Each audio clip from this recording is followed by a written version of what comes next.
Welcome back to the Chasing Common Ground podcast. Today's episode is special because I'm recording it on this day because one of the most biggest fans of the show from the time it was the lifestyle chase to the time that it was Chasing Common Ground, not because of the period of time that this person has known me, but because of the volume of content that she has consumed. Joan, this is a shout out for you on your birthday because you've been so supportive of the content that I created, and I really appreciate it. So we are going to be going over some of Joan's questions in this episode. In some cases, your experience will be enhanced by watching it on video, either on YouTube or on Substack, but you should be able to follow along on audio as well if you are listening on Spotify or Apple Podcasts. We're going to start off with the first question, which is what are some differences between gyms and how can someone choose the best one for their goals? And to contextualize this for you, I have several gym memberships and they are each for different reasons. I have a gym membership to a place called Evolve Strength, which is essentially a concept that was founded here in Edmonton, Alberta, Canada, that has since been franchised. So they have a few corporate locations, a few franchise locations. And the overarching concept is it is designed to suit a variety of fitness modalities, where some of the locations will have more boutique style group classes. Some of the locations are very minimalist, such as the original location where I'm based out of, where it has a variety of platforms for Olympic weightlifting, a lot of space for powerlifting. They have competition plates. So essentially you can get your calibrated metal plates so that you're using the same equipment that you would use for a international or national competition. So there's Olympic athletes that'll train at a facility like this. There are top performers internationally that will train at a facility like this. But then there's also people in their 80s who just want to maintain their ability in life. There's kids. There are all kinds of different demographics that can all train in the same space. And there really is no ceiling to the ability of how much you can lift. Now, with this, sometimes it can get chaotic. Sometimes it can get loud. Sometimes it can get very, very busy because it's very unpredictable as to who is going to be there at any point in the week. And so while for me, I will conscientiously schedule in-person sessions during the quieter times, just so I have control of that stuff. For somebody just looking to go to the gym and have enough space, that unpredictability may lead them to try a different place. This is by no means any shade thrown at any gym at all, just giving you insight as to why you may make a choice to have an additional membership, which is what I do. So I also have a membership for Planet Fitness, and as much shade as they get, what I like is the predictability. I know that it's generally going to have the exact same amount of people in there because their marketing doesn't really change. There aren't going to be waves or surges of a whole bunch of people during a certain time of the year. Even amidst January, it seems that their membership requirements and being locked into that membership causes a lot of Groundhog Day effect, which, to add some color to that analogy, is basically you wake up to the same experience day in, day out. You see the same people, they're doing the same things, not much changes. And sometimes for somebody working in the industry, that works really well. I also like it for its variety of machines. Now, where a machine can have a disadvantage is if you have a bench press of 300 pounds, which I admittedly do not, but if you did, you are going to be maxed out pretty quick with the equipment available to you. But if you are just somebody looking to be healthy, the sky's the limit. You can use all kinds of different equipment. You can challenge yourself. You can make your workouts as difficult as you want. And that said, the strongest people I know can have a quality workout in a facility like Planet Fitness. And many of the strongest people that I know have leveraged a place like Planet Fitness in the past. The other thing is if you are traveling for conferences or just traveling in general, the amount of locations and the low barrier to entry as far as cost or being able to use your membership at different locations internationally makes it a lot easier. So if I went to New York and I wanted to find a gym, I could use Crunch, which I have in the past, but I can also use a Planet Fitness location. My membership would work. Same thing if I go from Edmonton to Calgary, membership works. I can apply that to things like Evolve, but Evolve is limited to Alberta and BC. And so contextually, this is where it makes sense. I also like to sometimes train in environments where 95% of the people have no idea who I am. If I was to train in the facility where I work, a lot of people are at least going to know that I'm a trainer. And while that's not a bad thing, it can kind of have you thinking about more things than just training. It can lead a person like me to think about work rather than just like life. And sometimes I just want to think about things that do not correlate with work or don't correlate with what's that person going to think if I'm trying this new ab rollout variation and I mess up and fall on my face. We all tend to think about things. We all tend to get in our head sometimes. And so anything that can avoid it is great. So the next question is, how do you recommend using equipment like landmines and Smith machines effectively? And at first, when I saw this question, I thought it'd be complicated to answer. But truthfully, it's not so bad. Because when it comes to equipment like a landmine, which is essentially a barbell anchored at one point, I will have some footage that'll link into this. But the barbell is anchored either with an attachment, or if you have a home gym setup, you can actually use a tennis ball, poke a hole on one end so that it can act as almost like a buffer between the barbell end and your floor, not only to protect the floor, but also protect your barbell. And it would just have this anchor at one end of the barbell, and you'd either press or you'd use it for squatting. It could have a very similar arc to a pendulum squat, obviously with the differences of just the range of motion that you'd achieve and the positioning of your body. But what I like is that when you find your groove, like a position to which, let's say you're doing landmine press and you're able to extend your arm completely, there isn't very much play as far as like falling out of your tracked range of motion. You can potentially feel more confident with the direction of the weight.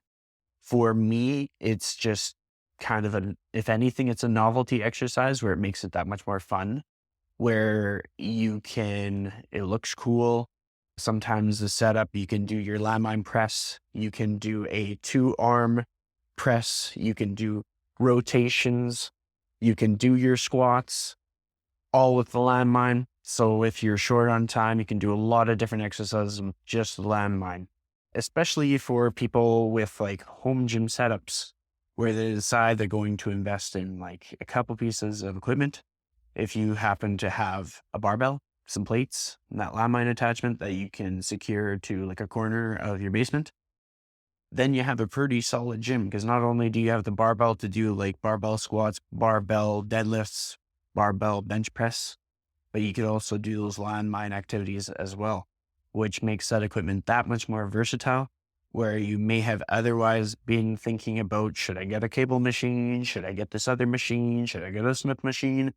All these things change. Now, with regards to the Smith machine setup, the thing that I want to outline is sometimes facing into the Smith machine works good for certain exercises, and sometimes facing out of the Smith machine works good for certain exercises. And this will depend on whether you're using it for like a press, whether you're using it for a squat. Some people will use it for deadlift variations. And you would just look at your ability to stay braced and stay upright as you go up and down. Your feet positioning is going to make a big difference as far as how close you are to like the line, the path of the barbell. And things like your hand positioning on the barbell are going to make a difference. You can obviously place your hands more narrow and neutral, or maybe a bit more wider, depending on the exercise that you're doing, whether you're doing a front squat or a back squat. What I like about the Smith machine is, again, if you ever feel like you want to challenge yourself and add a little extra weight, to bail on a Smith machine just requires a rotation of the barbell to hook back in. It doesn't feel as maybe scary as what a traditional barbell squat may feel. That said, if you find yourself having to do a Smith machine exercise of any description, just know there's always a lot of different ways to do the same thing. For example, if you went into most Planet Fitness locations, they might just have one or two Smith machines, maybe one. Some Evolve locations might not have a machine. Some do, some don't. So depending on what gym you go to, you may not have that equipment available. And just know that there are often dumbbells that you can do very similar exercises with and achieve very similar benefits, whether you are loading the dumbbell at your sides, holding on to them like this, or whether you're loading it in front in goblet position. All those things play a role in your ability to stay consistent with your goals, which brings us to our next question as we go along here. So, what makes static lunges a valuable exercise, and how can someone ensure good form? So with this, I'll get a bit more interactive. Static lunges, like all exercises, are good if they're an exercise that you're likely to do consistently. So I'm going to change the angle here just to help you out a little bit so that you can see the floor. Because what I like to do is I set up the static lunge from the floor and I go up. We will just bring the camera back a little bit. So I line myself up, and imagine your foot, your knee, and your other foot are on two train tracks. So you don't have to go on a line like this. You are hip width apart with this knee and where this hip would extend, as if you're drawing an invisible box. From here, I like to cue just a reach down. The purpose of this reach is to get your ribs stacked over your hips so that when you inhale, it fills up your whole chest, basically your thorax, and doesn't fill up your belly and doesn't feel constrained like you can only inhale so much. From here, I have my front foot planted. My toes are into the ground on the back. You can always modify this as you see fit. Perhaps you just rest that foot and go for more of a step-up variation. But if you are doing a conventional split squat, you're going to have that back foot planted with the toes. You're going to inhale and stand up with both feet at the same time. Back down, inhale. And what that can help with for a lot of people is their ability to balance, their ability to have coordination. It will also teach you ways to stack your joints in an effort that will help you to have a better mind-muscle connection. So that exercise's ability to be accessible to most people, assuming that they can stand on two legs, and the low barrier to entry as far as like equipment selection, make it super helpful in that way. So how can people get creative with workouts in small spaces? What I would say is using an interval timer. And when you use an interval timer, it allows you to almost superset bodyweight exercises or just increase intensity of different exercises by ensuring that that volume takes place in a constrained period of time. So what an interval timer can do is it's a predetermined period of time for your work and a predetermined period of time for your rest, and then a predetermined amount of sets and basically rounds of time that you're going to do that circuit. So during the pandemic, I actually filmed some exercises where you could follow along with it in an interval timer. I also created a resource that you could kind of learn the fundamentals of movement, mostly body weight. And so if you're actually interested in a resource like that, I've packaged it together into a course, and the link for that will be in the description. That said, things like interval timers allow you to make the most of the environment that you have if you have limited equipment. You can get creative with reusable shopping bags, load them with like soup cans or whatever weights you may have. You can also, if you have like a water cooler with like a water jug that you fill, you can use the water cooler jug as a weight. Just give it a bear hug and stand up and sit down with a water jug. So we have to keep in mind that there are so many different ways to do exercise. It doesn't have to be with the fancy equipment. Sometimes it's just a matter of getting the work done in the period of time that you have. Sometimes it's about ramping up the intensity by doing more with less time, assuming that you are at a level where that's sustainable. What I can tell you is there is a level of intensity, and you'll know it when you encounter it, where if you decided all of a sudden you've never worked out in your life and one day you're going to work out for 3 hours straight, that would probably affect you in a negative way. But if you've never worked out in your life and your very first workout is going to be 20 minutes, you can totally do that. And that is featured in the video exercises that'll be linked in the description. And so if you are looking for more resources or you're curious about this stuff, it's going to be in the show notes and it's going to be in the YouTube description. So now we are going to talk about jiu-jitsu and self-defense. Because if you've known me for a while, at least 2 years, even if you've known me for longer, you will know I am now a blue belt in Brazilian Jiu-Jitsu. I train out of Frontline at Shoutout Park. So shout out to them. Great community, great people. You get to meet all kinds of different people from all kinds of different career backgrounds, different personalities, etc. And everybody's kind of coming for a better goal, a common goal of bettering each other. And it's cool. Like we could all have like different lines of work. We could have different home lives. We could have different personalities. We could have different experiences, but we're all showing up to the mats with the goal of helping each other improve, no matter how messy that may look sometimes. Sometimes it takes a long time to learn a lesson. You can be submitted day in, day out, day in, day out. And where the average person might think, well, I don't like losing.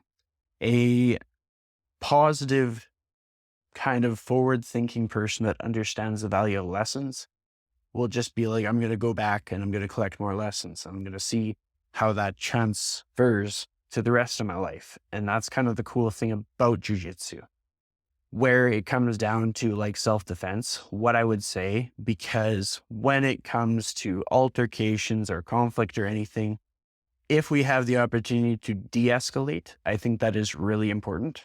And if you want to learn more about self-defense, check out my episode that I did with Randy King. You can look at that through searching on my YouTube channel, searching through the Substack, or searching through your favorite podcast platform. But he is an expert internationally on the art of self-defense. And the other thing is that just like having that confidence to know that somebody, bearing in mind that they don't have an actual weapon like a gun or a knife, but knowing that they can't hurt you because of your skills in self-defense to keep yourself safe, that alone is worth the price of admission. Like if you were to take on something like jiu-jitsu for a period of several years, the amount of confidence you gain in knowing that you can keep yourself out of harm's way, even if you are not imposing violence on somebody else, is incredible. So the next part of this question was, what has consistency in martial arts taught you? And how can someone stay motivated to train? I was lucky that I went into martial arts with a background of knowing the value of lessons, knowing that nothing's going to work out perfectly the first time. You could probably go back through my podcast and hear about things that seemed like they were going to come together, and then you realize that it didn't quite come together and maybe I had to pivot. And you've probably heard me promote things that I was really excited about and then they didn't work out. And I think we can all relate to times when we got our hopes up for something and then it didn't happen. And we could either just quit and walk away, or we could look at the situation, what was in our control, what we could be grateful for, and we could capitalize on that. And martial arts is a lot like that, because the timing of a promotion is not always the way you think it would be. Sometimes it could be right after a person loses a competition. Sometimes it could be right before a person is about to quit. Sometimes a promotion could coincide with a time when they just needed some light at the end of the tunnel. There's lots of people who go through health complications as they go through jujitsu, just the same as they would outside of jujitsu, but it's more evident when the demands of jujitsu magnify your state of health. You can get away with a lot of things if you don't apply yourself, but if you are actively applying yourself, it reveals to you a lot of things you may need to work on, or a lot of the things that you shouldn't take for granted. There's people who may realize that they need to tidy up their nutrition. There's people who might realize that suddenly they need to strength train because they need to feel more resilient. A lot of people who are otherwise active and always had a physical labor job go into jujitsu and realize that they need a structured training plan to keep themselves in jujitsu to ward off these freak injuries that could still happen, but with a bit more strength and with a bit more basically ability to do difficult things for longer periods of time. It can help you a great deal when you're doing martial arts. Next question here is around personal and inspirational content. So how has embracing your authentic self helped you connect with others? And how can viewers do the same?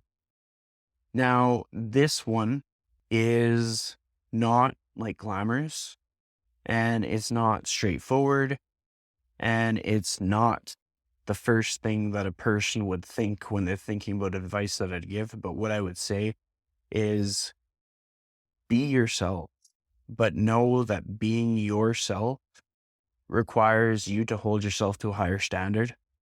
So being yourself doesn't mean settle in to what's most comfortable.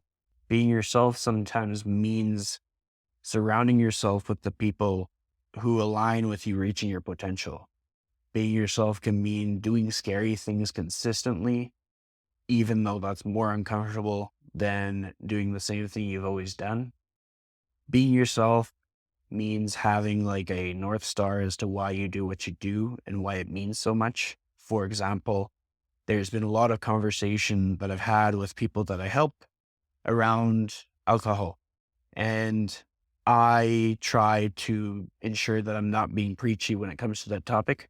But a lot of them have come to their own conclusion that due to high blood pressure that they've been experiencing, or due to their desire to want to play with their grandkids one day, they come to this tough decision that that is going to be their North Star. And despite the fact that being themselves used to involve drinking several beer at the brewery or socializing all the time and catching up with friends, they kind of have to reinvent that part of being themselves. And so they can still frequent a brewery and they can still ask questions about it and they can still socialize, but then they're going to ask for the non-alcoholic varieties, which most breweries have at this point. Or maybe they'll just say they'll pass on the beer and they'll ask for water or a soda, pop, whether you're Canadian or American. I always have to switch it back and forth. And making those changes because of that North Star in their life. But in being themselves, they're not becoming some pretentious like warrior of good decisions.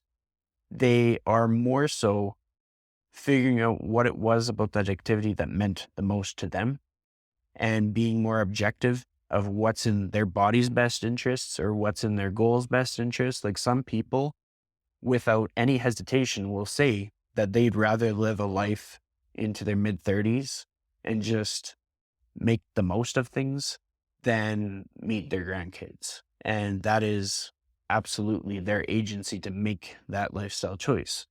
But if somebody says, I want to be healthy in my 90s and I want to take everything, I want to take control of everything to be able to do that, then they have to make hard choices with what makes up their identity, what their lifestyle is like, what choices that they make, things like that. It could result in them needing to make a very firm decision that on every day they're going to get at least 12,000 steps because the benefits of walking that much more are undebatable.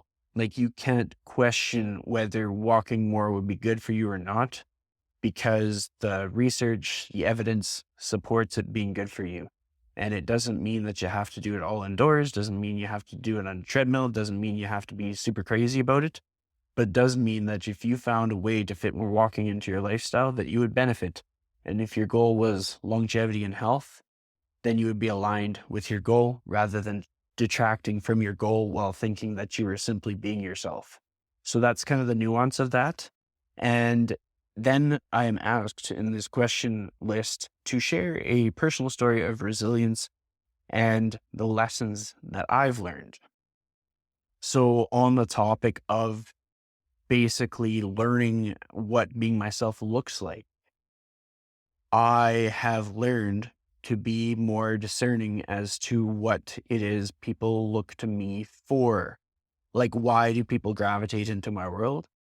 And understanding that I don't need everybody to gravitate into my world, but I do need specific people to gravitate into my world. Me being very ambitious, very deep thinking, somewhat introverted, I need social connection. I need to talk about the existential things, no matter how fun or uncomfortable they may be. But I talk about them in the right moments, in the right settings. And in doing that, I need to do things like have campfire conversations or go on long walks with people so that it's the right environment, right time. That's where I benefit from some of my podcast episodes where I ask tough questions of people and they give me very real answers. And if they give me not real answers, it impacts me. And I feel that. And because of that, I've learned to discern between the connections that are made that feel empty and the connections that are made that feel whole and feel that like I am a better version of myself for having that connection.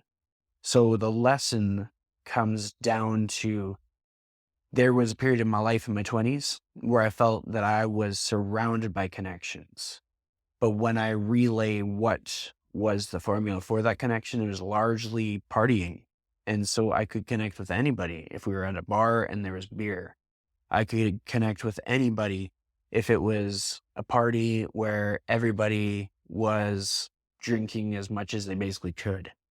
And where that felt like connection in the moment because you're surrounded by bodies and you're surrounded by people talking, like just people near you, people giving hugs, people exchanging conversation, people having fun, laughing, enjoying life. You realize that there's no real life elements to that. And where I started to get more and more clear on that was when I travel with friends. And I have to give shout outs to my friends, Jeff and Dustin.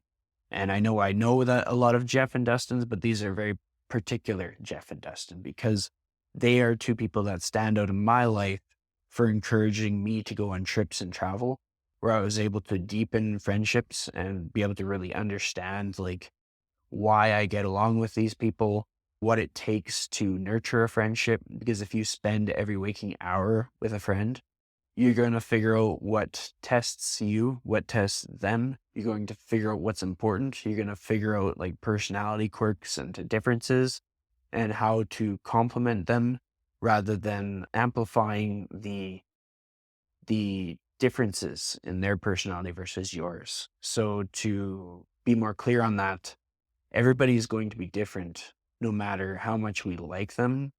And so if you are able to find ways that their differences can enhance your life, then that not only will better them, but it'll also better you. So if we go into different connections, understanding that some people are going to be more chatty, some people are going to be less chatty, some people are going to really like watching sports, and some people are not so much, but maybe they like taking pictures of birds, and you just embrace all of these different elements of people and find ways to connect with them in their element. Your quality of life improves, their quality of life improves, and most likely what you embrace in them, they will reciprocate and embrace in you. Very similar to how I'm probably not everybody's cup of tea, and not all of my episodes, the entirety of them resonate, but people are able to pick out what does, and they speak to it, and they encourage me to kind of keep it going. So on the next question, It is reflecting on career transitions. What inspired you to move into fitness, and what advice would you give others considering a big change? Multifaceted, and it kind of came down to a multitude of things. One of those things being that I had a relationship that ended, and it made me look more at myself and what I could be doing better, and perhaps where I was falling short with regards to when I would have conversations with that girlfriend's parents, with her family friends, and they asked me what I did for work. I was never proud of what I did for work. I worked in a warehouse. It felt so monotonous. It felt like I was selling myself short. But at the same time, I was doing it because I thought that I had to make a certain amount of money to reach a certain level. And I thought that then I had that relationship. So I was checking all the boxes of just being an adult. And I had seen so many people follow that path, and it seemed like the right path. Then as I started to reflect on things, I realized that's not really how I'm wired.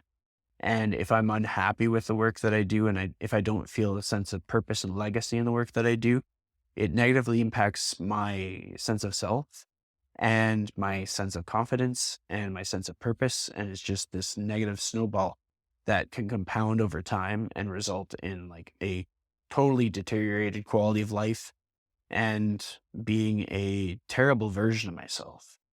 And so I had started to reflect on like, who would I model myself after? And I thought a lot about teachers from my past. And unfortunately, two of the teachers that I think about have both passed away.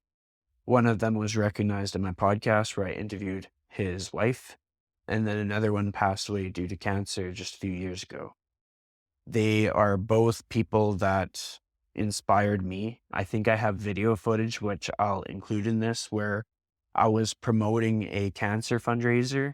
And as you can imagine, there's a lot of full circle stuff that comes with that. Like, we lose people to a variety of reasons. The one teacher died as a result of a car accident, and the other one was due to her battle that she lost to cancer. And I thought about the impact that they had on me, and what they did that really stood out was they believed in me.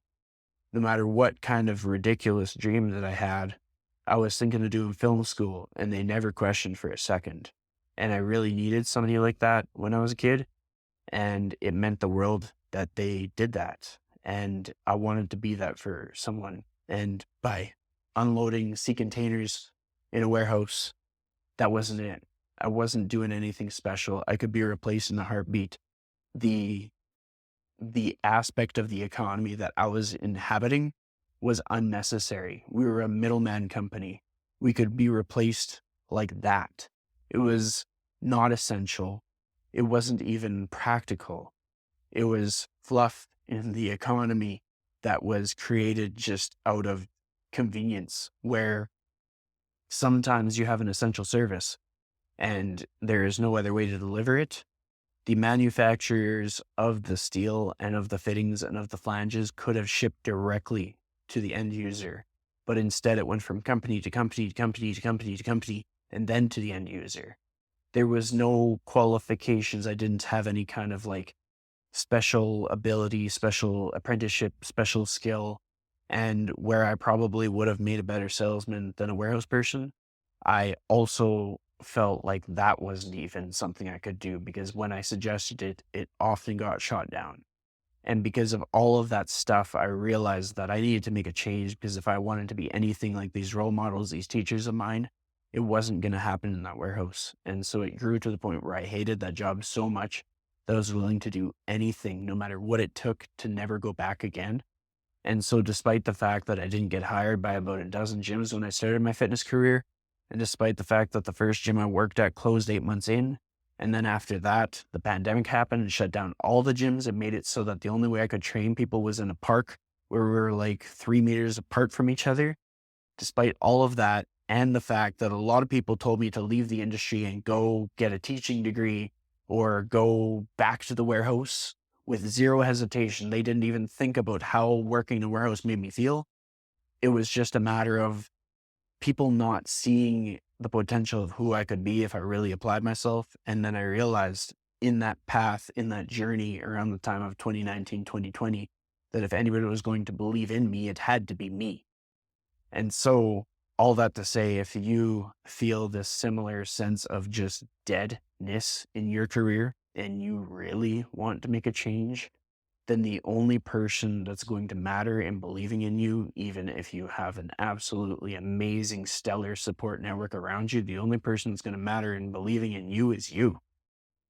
And it's just so important because it's not going to go the way you planned it. It's not going to go perfectly and it's not going to be linear. And even if you do everything right, it's not going to work. And so you're going to find a way to keep going no matter what kind of bad luck you may have, and no matter how much it may shatter you to your core where you're like, I thought that I did everything right. Why isn't this working? And no matter what stress you encounter, these things are super important. The next question is, what are some fun winter activities you enjoy and how do they support overall well-being? I think one of my favorite, and this is what I would say is underrated, my favorite activities during winter is actually snowshoeing. Part of that is because the accessibility and the fact that I can do that with my parents, even as they age, and the functionality of it in the sense that it requires you to take bigger strides. And so as you challenge not only yourself, but the people that you care about to take bigger steps, to be stronger, to have to be more stable from step to step, but also having those constraints in place that keep people safe, where your ability to be balanced with snowshoes as long as you don't trip on the snowshoe is far greater than if you have like a small surface on your feet and you're in snow, plus your ability to kind of stay safe in deeper snow, because either you're going to make a big footprint or you're going to be further on top of the surface. It's kind of funny because like there's probably about a 60 to 80 pound difference between myself and my dad. So we can walk on the same snow and he'll float on top and I'll just sink right in. So it just kind of depends whose footsteps you want to walk in. You can either skim the surface like him, or you can walk through big, deep holes like myself. That said, when you make a big hole with your snowshoe, it just means you have to be that much stronger to keep walking forward, which makes it a great workout. And it can often be very scenic. There's lots of snowshoeing opportunities in any like mountain national parks as long as you're playing by the rules and following any guidelines or warnings, because obviously you want to be cognizant of any rules that say don't go there, because if it says don't go there, there's a reason for it. That said, snowshoeing is great. Skating outside is great, whether it be for pond hockey or just putting on some skates and doing a few laps. All these things are exciting, and those will be winter activities that I think are great. Now, when it comes to a day of nutrition for me, I am very basic. I leverage sandwiches a lot. My rules for a sandwich is I like it to, at the very least, be whole grain, meaning that the fiber sources of that bread are the least processed possible. In a perfect world, I would have Danish rye bread every day. And part of that is my Danish heritage, and just part of that is just the realities that European made bread, a lot of the process of that bread takes place more before digestion, and then the process of bread in North America takes place during digestion, which is where you'll find a lot of people have a gluten intolerance because of the processing of the bread. The way I describe that is not as technical as it could be. So just know that sometimes if you are noticing gut issues with a bread that is made by Wonder Bread or something versus less gut issues with a bread that's like a sourdough, it's because the sourdough has to set for a period of time before the bread bakes.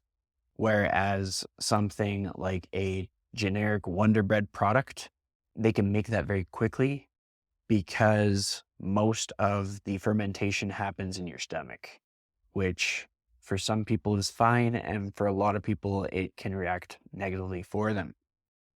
With that said, sandwich is more than just bread. And so some of the additional elements that I may add would be the sandwich meat, the cheese. Those can be both sources of protein.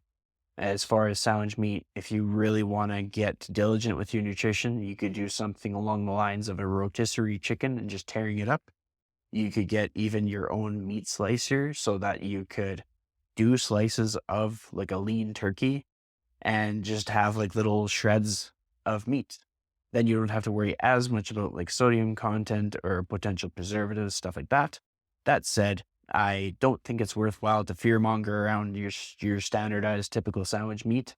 Obviously, anything cured you're going to want to do in moderation because of the sodium content, but like a very lean, minimally processed like deli meat, honey ham, black forest ham, shouldn't be any problem with that. A turkey, sliced turkey that's actually in the store from the package, not a bad idea there either.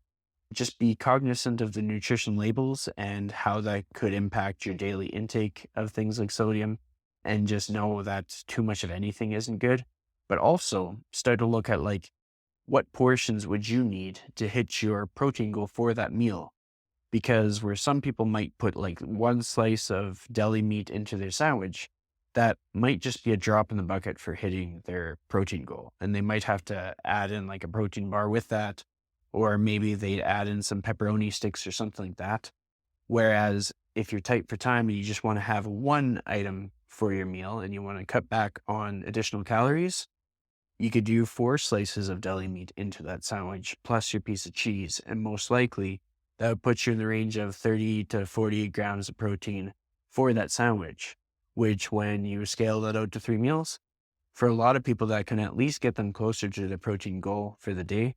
And perhaps they could supplement that with like a protein shake or with some boiled eggs, whatever suits them, their lifestyle, their preferences.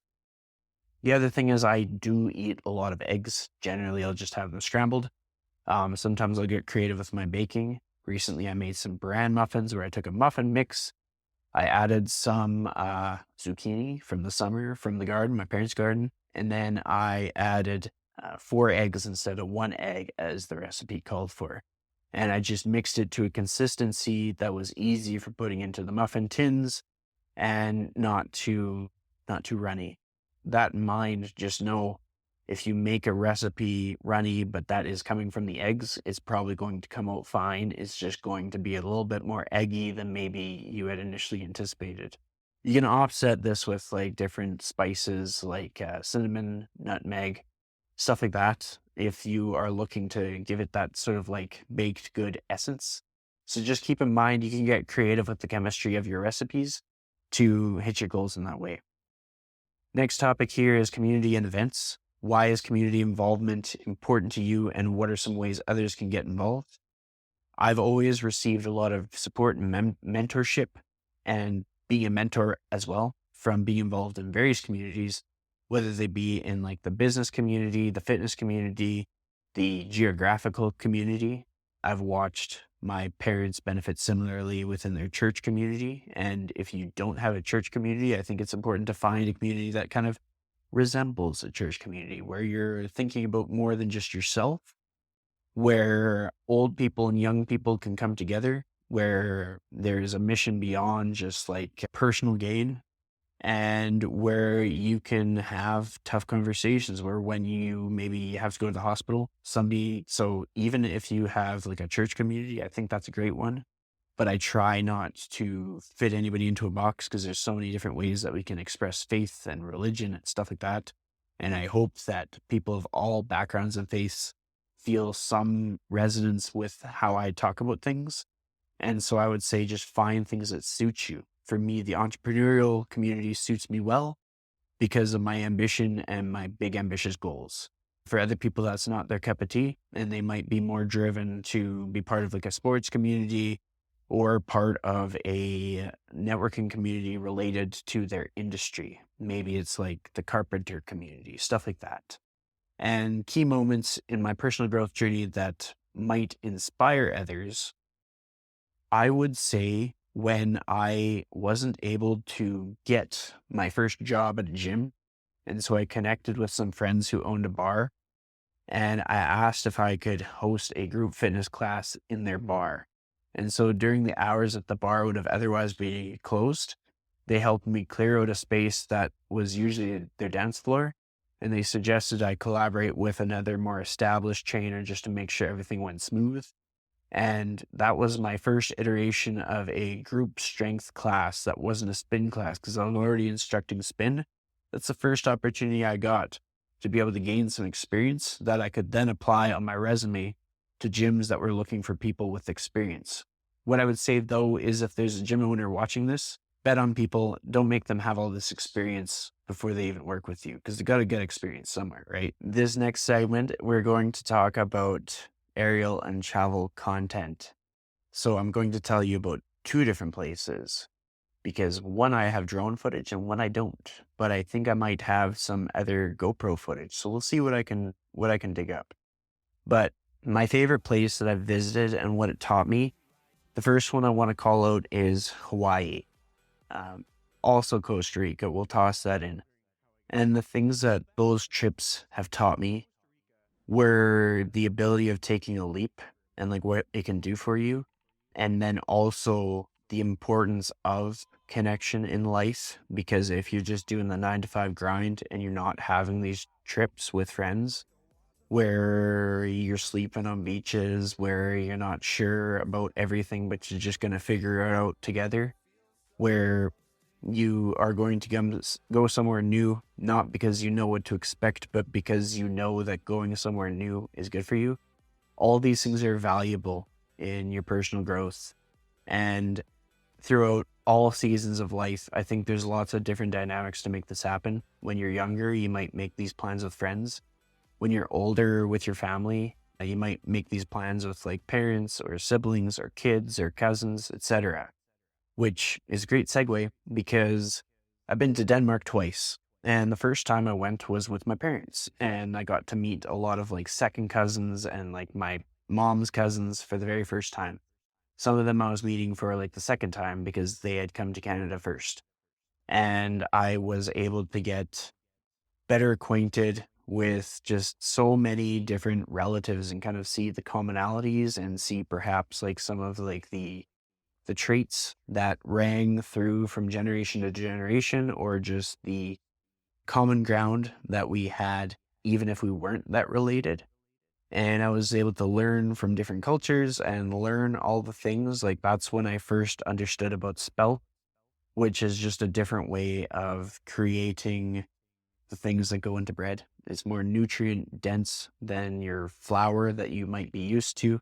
And it is by all means more helpful in keeping people on track with their goals. It's just spelt isn't widely available in North America. And that's where I started to really understand the differences in geography and how that impacts our nutrition and health, but also the impacts that globalization has.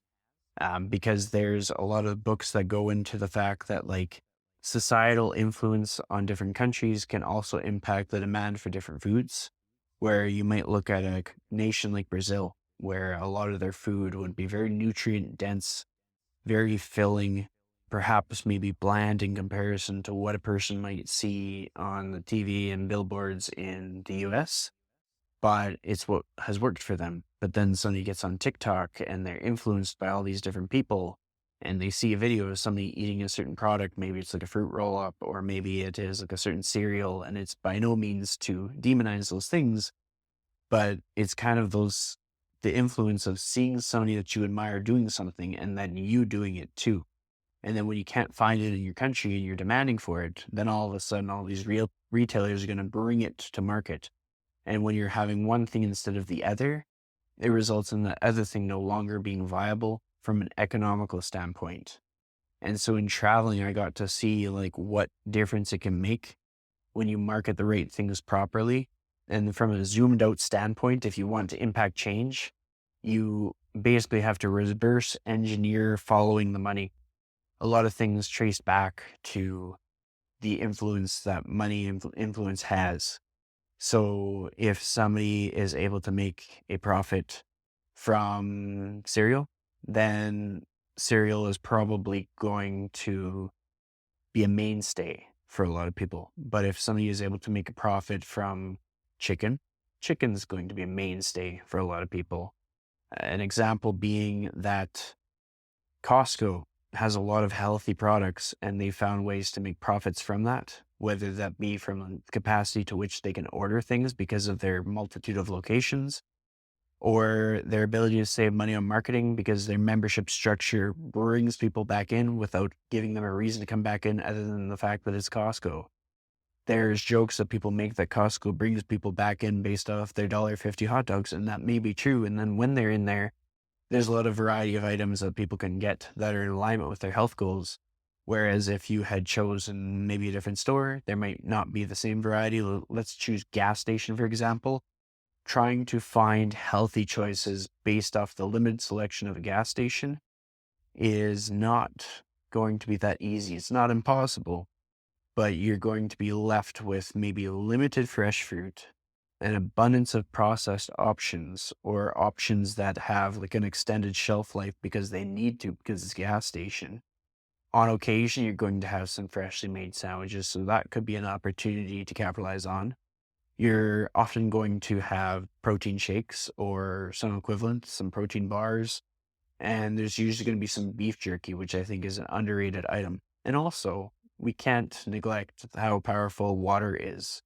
If you're going to hydrate with something and you have the option of water, water is going to be the no risk, no negative, no downside option. Of course, flavored water is more yummy, but if you ever want to remove the decision fatigue, just choose water as your go-to hydration. Now, there's a follow-up question, which I need to check on here, and it is, so the next thing is, do I have a motivational or fun campfire story that resonates with your audience?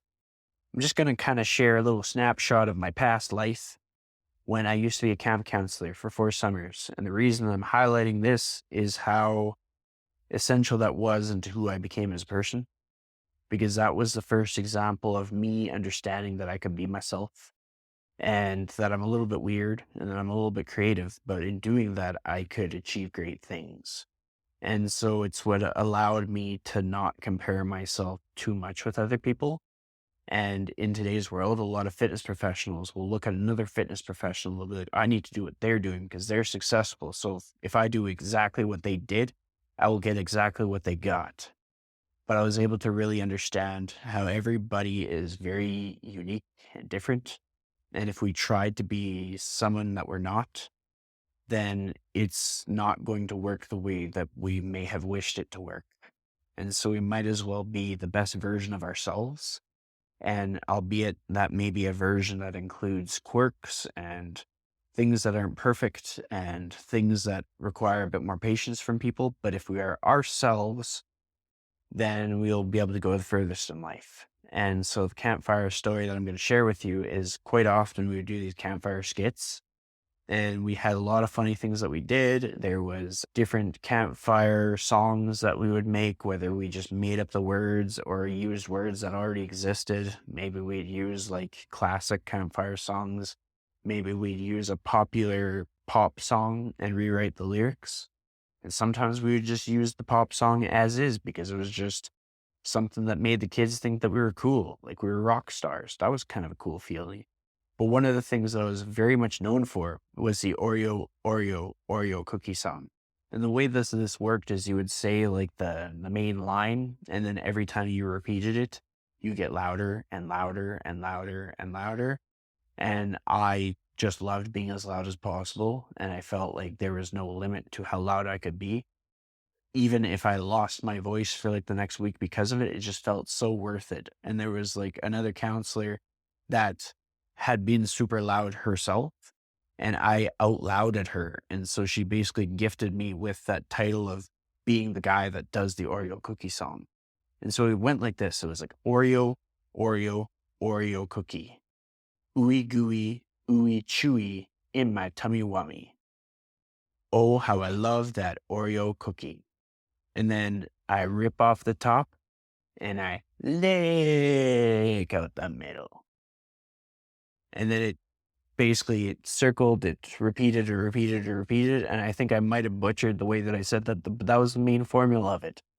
And you would just keep going and keep going and keep going. And finally there was a line that kind of closed off the song, and the kids would have fun. A lot of the counselors would have fun. Some of them would lose their patience and they'd walk away. But that's where I realized that, like, when you're being yourself, you're not going to be for everybody. But when you're being yourself and you're causing no harm and you're helping other people be themselves and you're helping other people have fun, it can change a lot of things in life. And it's something that I kind of apply to my work as a trainer, where I help people be themselves. We might have different backgrounds or different like pillars to our life or different experiences. But if we're both helping the people around us in our own unique ways, then we can collaborate. It'd be different if I was working with somebody that was just a menace to society. I don't think I'd allow them to be themselves. I think I would be more influential on their decisions to the point where it may cause conflict, where they may have to change themselves drastically to be a better person, or perhaps be offended by the way that I show up to life. And that's just kind of the way that life goes. But that was my campfire story that just kind of stands out and makes me realize how fast time flies. So the next one is technology and tools. So how have modern tools like ChatGPT impacted your work, and what should people know about them? What I would say is that ChatGPT can help you come up with ideas and concepts and thoughts in a similar way to how you could work with a friend on a project. But that project will have no meaning to you or anybody that you know if you don't have some essence of yourself in it. So whatever outcome you get from ChatGPT, you still have to finesse it yourself. Whether it's a form of art, sometimes it can be inspiration for the art you're going to create. And then you put brush to paper and you create art yourself based on that. That's where the magic starts to come out. With creative writing, sometimes ChatGPT helps you to structure what your writing will be about, the flow of it, the length of it, and how you will draw out the story, grow the story. But it's not doing the writing for you. And when it is, it becomes so dry, so empty and hollow that it's just going to sound like every other piece that somebody else puts out into there. So you want to work collaboratively with AI and with ChatGPT. And the ways that I do that is essentially Joan had asked a whole bunch of questions from me for this episode, and I took screenshots of it and I uploaded it into my ChatGPT, and I got it to curate these questions for me. But the way that my being is in the answering of questions is that I am just off the cuff answering them based on my current state, my current experience, my current mood, and you're just getting me real. No filter, no rehearsal. This is the first time I've answered these questions. I've had to change the battery a few times, but other than that, this is raw, unfiltered me as I am on this day, January 16th, 2025. So when you look back, you're going to see that version of me. And the only influence of ChatGPT was the structure of the questions to keep me organized and on task. The next question is, what pieces of advice or wisdom do you find resonate most with your audience? I have collected a unique volume of experience and conversations that nobody I know has. And when I start to own that and share that with people, that seems to resonate, whether that be career transition, whether it be my travel experience, my job experiences. I've done a lot of neat little marketing jobs where I marketed for companies like Canadian Tire, Supercuts, ironically, things like Superstore, Mobile One, Shaw. I've done work with a fitness magazine. I've been a spin instructor. I've worked in a warehouse for 5 years. I've worked in sporting goods. I've worked for Lululemon. I have worked in web design as a self-employed person. I have done multiple editing projects. I've interviewed professional athletes. I've interviewed really notable people with like millions of followers. And all these life experiences are probably what I'm bringing to the table that resonate the most because it's what makes me the most unique. And so I'm learning to leverage that, not thinking of what I've done as mediocre, but realizing that what I've done actually stands out in a world where it feels like there's so much noise that I think the only way to stand out is to be yourself. And finally, some of the last questions we have are, what makes workout demonstrations resonate with people and how can viewers benefit from simple exercises? I try not to be too technical with it. I'm not explaining workouts to my colleagues. I'm not trying to explain what is the right way to do something, what's the wrong way to do something. I'm just giving people as many ways to do something as possible so that it increases the likelihood of them staying healthy and fit and strong for as long into their life as possible. Knowing that their abilities, their range of motion may change, their mood may change, the time that they have in the day may change, their environment may change, the people in their life may change, all these things might change. And so my ability to give people grit and resilience and that connection that you need to stay the course in life, I think is the most important to me. And so sometimes my workout demonstrations may be imperfect. Maybe they may be a little quirky or wordy, but if they resonate and if it keeps people on track, then that's what's important to me. And lastly, how can someone get innovative with fitness setups in their home? There's an abundance of them. You will see them in all kinds of the videos that I show from time to time, but I would encourage you to not overthink it.